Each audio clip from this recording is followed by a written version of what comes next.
বরগুনার ধর্ষণ মামলার বাদীর বাবাকে খুনে জড়িত কারা তা এখনো শনাক্ত করতে পারেনি বরগুনার পুলিশ।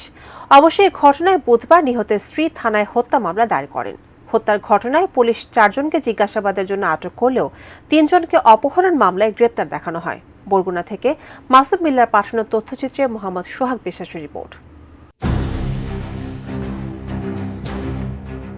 বরগুনায় ধর্ষকের পিতার হাতে ধর্ষিতার পিতা খুন হয়েছে বলে অভিযোগ ওঠার পর 4 জনকে গ্রেপ্তার করেছে পুলিশ। তবে তাদের মধ্যে 3 জনকে অপহরণ মামলায় গ্রেপ্তার দেখানো হয়েছে। গ্রেপ্তারকৃতদের মধ্যে অপহরণ ও ধর্ষণ মামলার আসামি সজীব চন্দ্র রায়ের বাবা শ্রীরাম রায়, সজীবের সহযোগী কালু ও রফিকুল ইসলাম। এদিকে হত্যার ঘটনায় চাঞ্চল্যের সৃষ্টি হয়েছে এলাকায়। শুক্রবার নিহতের বাড়িতে গিয়ে দেখা যায় আত্মীয় স্বজন সহ প্রতিবেশীদের ভিড়। নির্বাক হয়ে তাকিয়ে আছেন স্ত্রী ও তার মা। পরিবারের একমাত্র উপার্জনক্ষম ব্যক্তিকে হারিয়ে বাকরুদ্ধ তারা। 1.5 মাসের কন্যা সন্তান কিছু না বুঝলেও 4 ও 11 বছরের অন্য 2 কন্যা সন্তানের চোখে মুখে বাবা হারানোর শোক। ডিজাইন, এলিগেন্স, বিউটি, সেরা পণ্য সবার জন্য জেভিকো।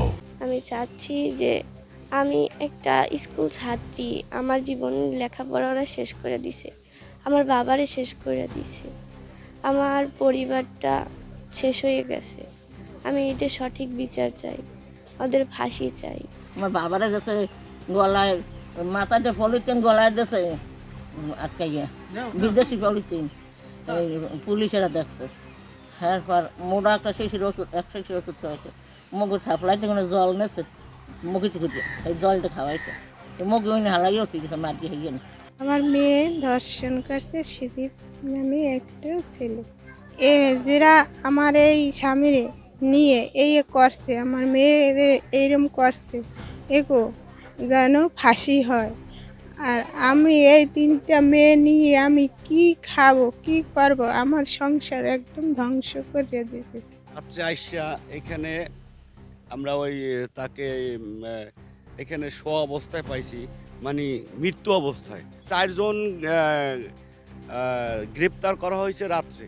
তবে আমাদের যে ভাই মারা গেছে, আমরা এইটার রাষ্ট্রপক্ষের কাছে এবং সরকারের কাছে, সুশীল সমাজের কাছে আমরা এইটার বিচার দাবি করি।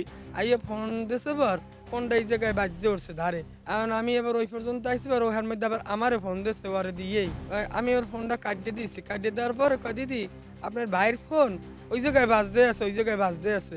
এবার আমি ওই পর্যন্ত আইয়া দেই ও ফোন দিয়েছে, আর আমার হাতে লাইট, আমি লাইটটা মারছি, বার দিই ওর ঠ্যাং 2টা এরমের ই করার লঙ্গি এইভাবে জাগানো। সাক্ষীতে যাইবে, বাদী তো না থাকলে আর মামলা হইবে না, এই জন্য ওরা মারিয়ে ফেলানোই হয়েছে। আমরা বিচার চাই এবং সুস্থ বিচার চাই। বরগুনা সদর সার্কেলের অতিরিক্ত পুলিশ সুপার মোহাম্মদ আব্দুল হালিম বলেন, ঘটনার পর জেলা থেকে পুলিশের একাধিক দল বিশেষ করে সাদা পোশাকে কাজ করে যাচ্ছে। এদিকে বুধবার ভোর 6টায় বরগুনা সদর উপজেলার 2 নং গৌরীচন্না ইউনিয়নের বাওয়ালকার গ্রামের 1 নং ওয়ার্ডের মৃত হোসেন ডাক্তারের ছেলে মিরাজ নামের এক যুবকের লাশ উদ্ধার করেছে পুলিশ। নিহত মিরাজ বদরখালী বাজারে সাউন্ড সিস্টেমের ব্যবসা করতেন। মিরাজ আমার বাড়ির ছেলে, আমার সম্পর্কে চাচা। ওটা ভালো ছেলে ছিল। ওকে ওই দিন রাত্র 9টায় আমি দেখেছি। ওর মৃত্যুর ব্যাপারে প্রশাসন, ঊর্ধ্বতন কর্তৃপক্ষ যেন হস্তক্ষেপ করে সুষ্ঠু তদন্ত করে যাতে নিরীহ মানুষ না বাজে, যারা করেছে তারাই যেন বাজে, এবং তার একটা সুষ্ঠু বিচার চাই আমরা। এখন পর্যন্ত নিহত মিরাজের হত্যাকারীদের শনাক্ত করতে পারেনি পুলিশ। এ নিয়ে ক্ষোভ প্রকাশ করেছে স্থানীয়রা। মোহাম্মদ সোহাগ বিশ্বাস, ডেস্ক রিপোর্ট, এটিএন নিউজ।